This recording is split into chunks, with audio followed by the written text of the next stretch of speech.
샬롬 반갑습니다. 성도 여러분, 1월 23일 주의 날 예배에 참석하신 여러분들을 주님의 이름으로 축복하고 환영합니다. 오늘 우리에게 주시는 하나님의 말씀은 열왕기하 5장 1절에서 14절까지의 말씀입니다. 열왕기하 5장 1절에서 14절까지의 말씀 우리 같이 한 목소리로 합독하도록 하겠습니다. 시작.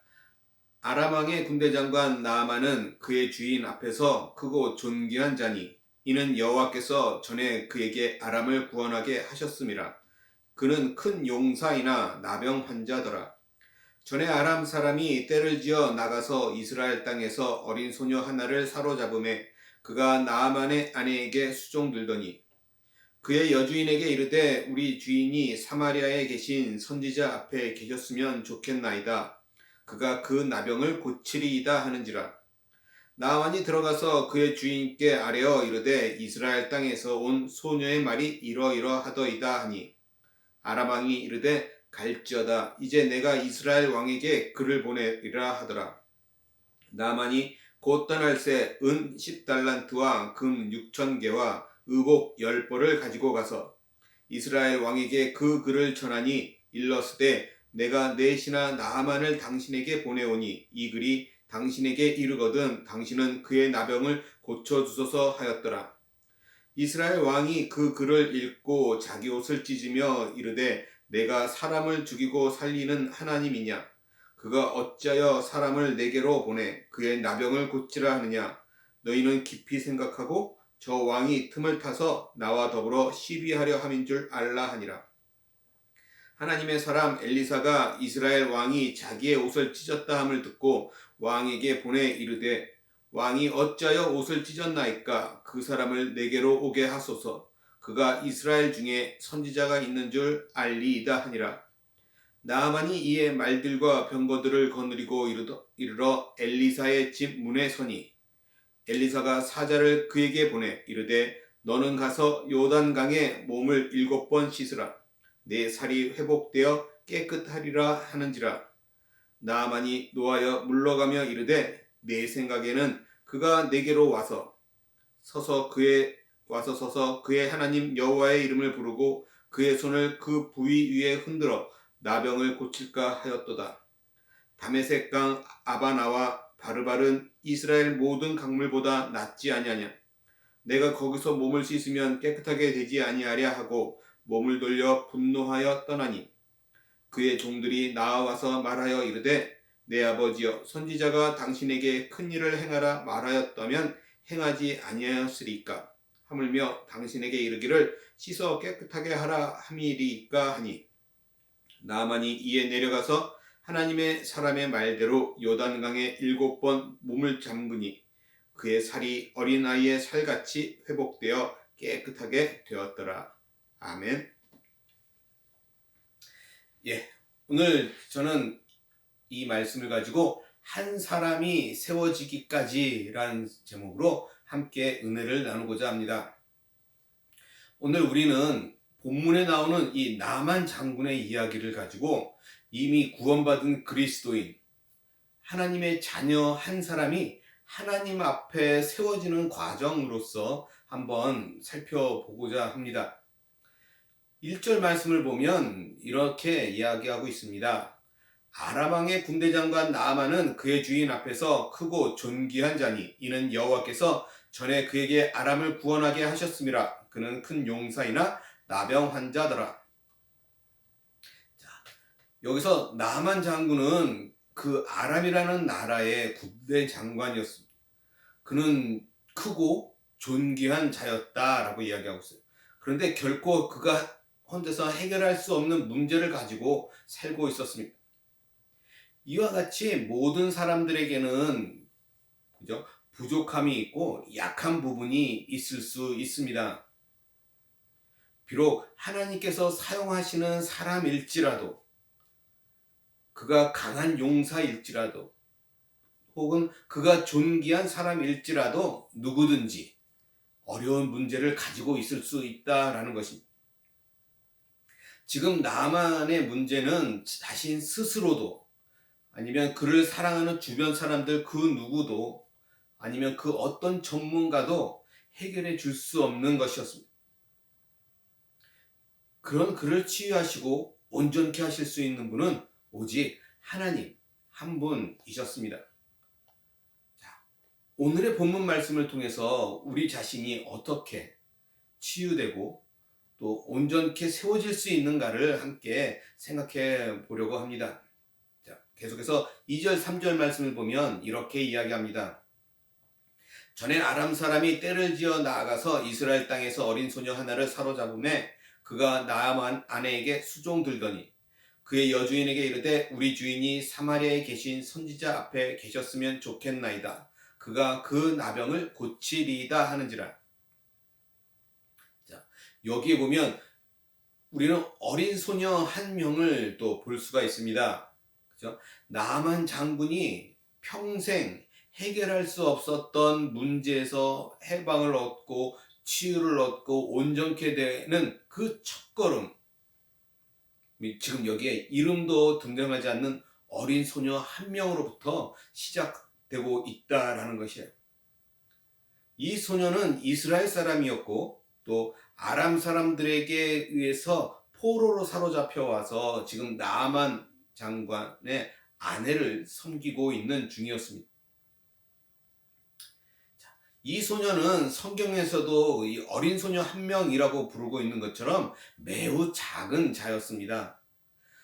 그럼에도 불구하고 이 어린 소녀 한 명이 없었다면 지금 이 나아만은 평생을 나병 환자로 살았어야 하는 것이죠. 이 어린 소녀의 말 한마디는 우리가 겉으로 볼 때 별로 대단한 일이 아닌 것처럼 보이지만 그런데 이 소녀의 그 속마음까지 우리가 살펴본다면 그것은 아주 큰 일이었다라는 것을 알 수 있습니다.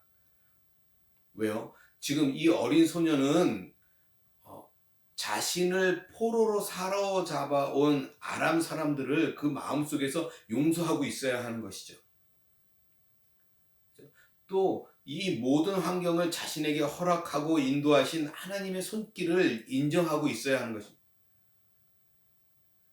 살아계신 하나님께서 선하시고 나에게 가장 좋은 것을 주셨다라고 하는 그 사실을 믿고 있어야 한다는 것입니다. 그죠? 그리고 이 원수와 같은 나라의 그 군대 장관, 이 나만 장군을 불쌍히 여기는 마음, 그죠? 그가 그 병에서 온전케 되기를 원하는 그런 마음을 가지고 있었어야 한다라는 것입니다. 그러니 결코 쉬운 일은 아니었을 것입니다. 그 어린 소녀는 자신이 섬기고 있는 여주인에게 말했고, 그죠?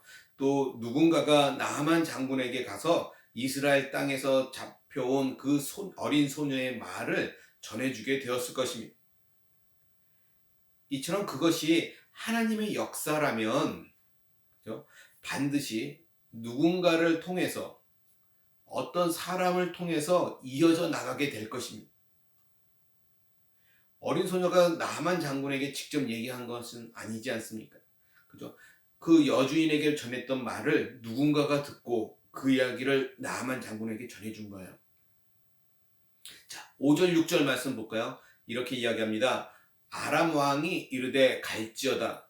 이제 내가 이스라엘 왕에게 글을 보내리라 하더라. 나아만이 곧 떠날새 은 10달란트와 금 6,000개와 의복 10벌을 가지고 가서 이스라엘 왕에게 그 글을 전하니 일렀으되 내가 내시나 나아만을 당신에게 보내오니 이 글이 당신에게 이르거든 당신은 그의 나병을 고쳐주소서 하였더라. 여기서는 우리는 또 아람 왕을 볼 수가 있습니다. 한 가지 흥미로운 점은 이 아람 왕의 이름도 기록되어 있지 않다라는 거예요.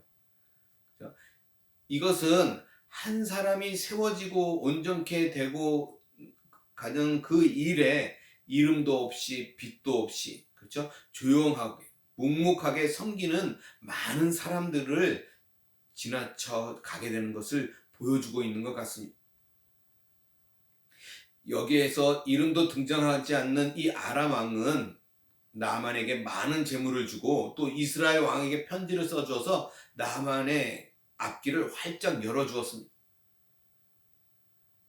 작은 소녀의 말 한마디로 지금 당시 큰 나라였던 그 아람의 왕까지 움직이게 되었다는 것을 우리가 볼 수 있습니다. 또 7절 말씀 볼까요? 이렇게 이야기합니다. 이스라엘 왕이 그 글을 읽고 자기 옷을 찢으며 이르되 내가 사람을 죽이고 살리는 하나님이냐? 그가 어찌하여 사람을 내게로 보내 그의 나병을 고치라 하느냐? 너희는 깊이 생각하고 저 왕이 틈을 타서 나와 더불어 시비하려 함인 줄 알라 하니라. 여기에서도 우리는 역시 이름이 등장하고 있지 않는 이스라엘 왕을 볼 수가 있습니다. 이 이스라엘 왕은 지금 아람 왕의 편지를 읽고 자신의 옷을 찢어요. 왜냐하면 그는 그것을 전쟁을 선포하는 전쟁 선전포고로 받아들였기 때문입니다. 자신이 나병을 고치는 하나님도 아닌데 어떻게 그의 나병을 고칠 수 있겠느냐면서 아람 왕이 트집을 잡아서 전쟁을 걸어오는 것이라 라고 생각했다라는 것입니다. 이스라엘 왕의 입장에서 보면 너무나 정상적이고 당연한 반응이었을 것입니다. 우리는 여기서 이처럼 한 사람의 믿음의 길에서 온전케 세워지는 과정 속에는 여러 가지 오해와 어려움이 있을 수 있다라는 것입니다. 싸우자는 것이 아닌데 전쟁 선포로 받아들여질 수도 있고, 상처를 주려고 하는 것이 아니었는데 본의 아니게 상처를 주게 될 수도 있습니다. 좋은 뜻으로 섬겼는데 비난을 받을 수도 있습니다. 그렇다고 우리는 여기에서 이스라엘 왕을 비난하거나 탓할 수는 없어요. 그의 입장에서는 이것이 너무나 정상적인 반응이기 때문입니다. 우리가 걸어가고 있는 이 믿음의 길에서는 가해자도 피해자도 없습니다. 누구 때문에 문제가 생기고 누구 때문에 실족하고 누가 책임을 져야 하고 누가 떠나야 하는 것이 아니다라는 것입니다.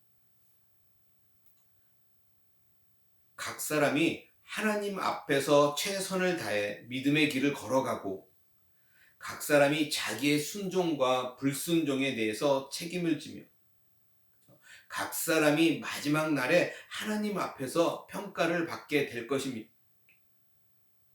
그러므로 우리가 삶 속에서 오해나 비방이 있을지라도 낙심하거나 미워하거나 포기하지 말고 꿋꿋하게 그리고 담대하게 믿음의 길을 순종하면서 전진하여 걸어 나아가기를 주님의 이름으로 간절히 소원합니다. 자, 이어서 8절부터 10절까지 말씀 볼까요? 이렇게 이야기합니다. 하나님의 사람 엘리사가 이스라엘 왕이 자기의 옷을 찢었다 함을 듣고 왕에게 보내 이르되 왕이 어찌하여 옷을 찢었나이까? 그 사람을 내게로 오게 하소서. 그가 이스라엘 중에 선지자가 있는 줄 알리이다 하니라.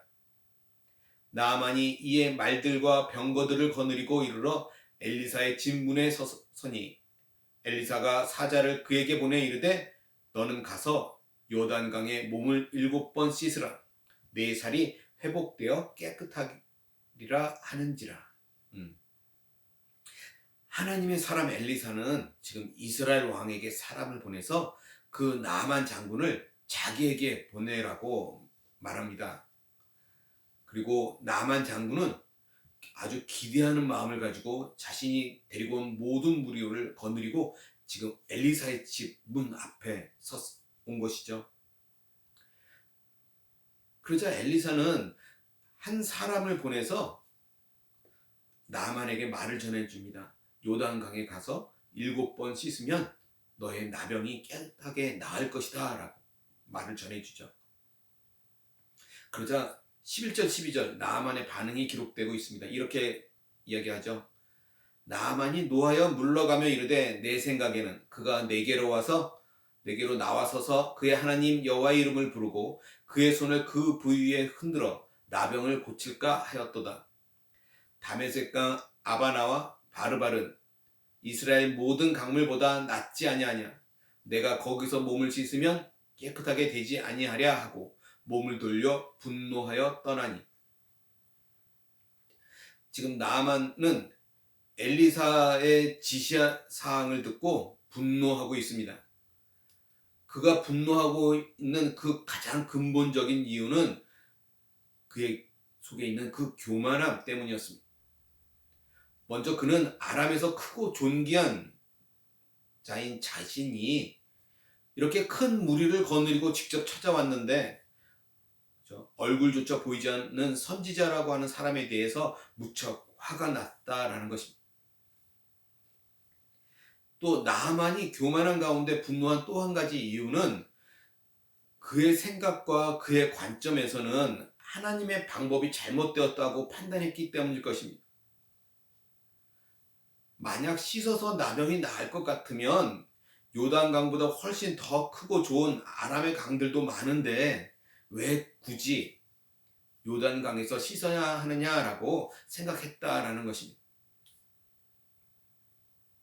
사랑하는 성도 여러분, 한 사람이 하나님 앞에서 온전하게 세워지는 마지막 관문이 있다면 그것은 자신의 교만한 생각을 버리는 것이고 하나님의 말씀 앞에 겸손히 순종하는 것입니다. 하나님의 말씀을 평가하고 판단하는 위치에 서는 것이 아니라 말씀 그대로 믿고 순종하는 것이 필요하다라는 말씀입니다. 13절 말씀 볼까요? 이렇게 얘기하죠. 그의 종들이 나와서 말하여 이르되 내 아버지여 선지자가 당신에게 큰 일을 행하라 말하였더라면 행하지 아니하였으리까 하물며 당신에게 이르기를 씻어 깨끗하게 하라 함이리까 하니. 우리 또 여기에서도 이름이 등장하지 않는 몇몇의 종들을 볼 수가 있습니다. 그들은 나만을 온전케 세워지는 그 과정에서 마지막으로 결정적인 역할을 감당하고 있는 거예요. 분노한 장군 앞에서 반대적인 조언을 한다는 것은 어쩌면 자신의 목숨을 걸어야 할 만큼 위험한 일이 될 수 있습니다. 그럼에도 불구하고 지금 그들은 나만 장군을 막아섰고 설득하고 있습니다. 그들은 매우 겸손하고 지혜롭게 조언하였고 그들은 나만 장군의 그 분노와 그 고집을 꺾을 수 있었다라는 것이죠. 나만 장군은 마침내 자신의 뜻을 돌이키고 하나님의 말씀에 순종하게 됩니다. 한 사람을 온전케 세우는 일에는 어쩌면 반대적인 조언이 필요할 때도 있습니다. 누군가를 위하고 누군가를 세워준다라고 하는 것은 반드시 모든 일에 칭찬해주고 찬성해주고 지원해준다라고 하는 그런 의미가 아니라는 것입니다. 때로는 반대할 수도 있고 때로는 막아설 수도 있는 것입니다.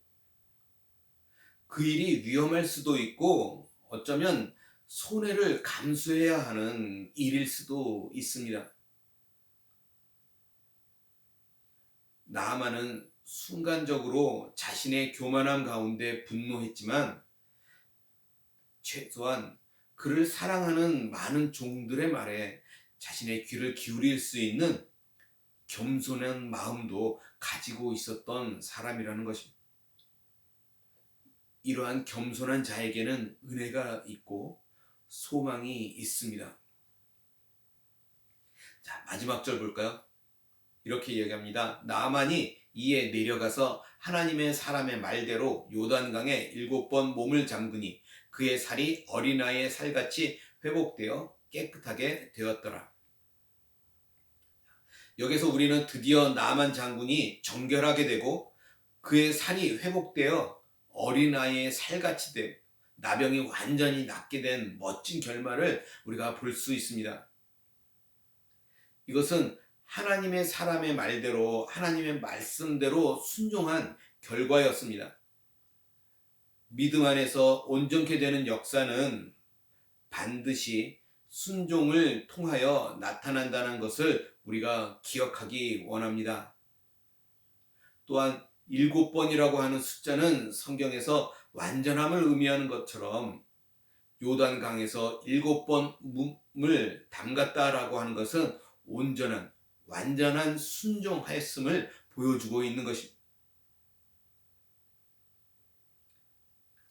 우리가 신약에서 볼 때 물에 잠긴다라고 하는 것은 침례를 의미합니다.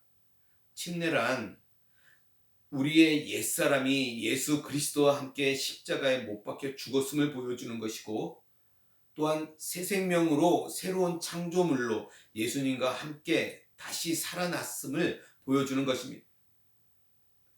오직 십자가의 길만이 우리를 온전케 하는 역사를 일으킬 수 있습니다. 우리의 삶 속에서 하나님의 역사는 순종을 통해 나타날 것이고 십자가의 삶을 통해 드러날 것입니다. 우리의 마음을 새롭게 하실 것입니다. 하나님 앞에서 우리의 역할이 무엇이든 우리 안에서 강력한 활동으로 역사하시는 주님을 따라서 우리도 또한 순종하며 따르기를 원합니다. 주님께서 오늘 이 시간 우리에게 이러한 새로운 마음을 주시기를 원합니다. 그래서 온전한 순종으로 하나님이 주시는 그 풍성한 은혜를 마음껏 누리시는 저와 여러분 모두가 되시기를 주님의 이름으로 간절히 소원합니다. 기도하겠습니다. 사랑과 은혜가 많으신 하나님, 오늘 나만 장군처럼 하나님 그에게 온전한 순종이 있었을 때 그에게 온전한 회복이 임했음을 우리가 보았습니다. 하나님, 그것처럼 오늘 우리의 삶 속에서도 내 생각과 내 지식과 내 고집 이런 것들 내려놓게 하시고 온전히 하나님의 말씀에 순종하며 또 겸손히 나아가는 그런 모습들이 오늘 우리 가운데 있게 하여 주시옵소서. 하나님, 그 겸손한 자에게 하나님의 은혜가 임한다 말씀하셨습니다. 하나님, 오늘 그 은혜가 오늘 우리들 삶 가운데 차고 넘칠 수 있도록 하나님 아버지 함께하여 주시옵소서. 감사하며 우리 주 예수 그리스도 받들어 간절히 기도드리옵나이다. 아멘.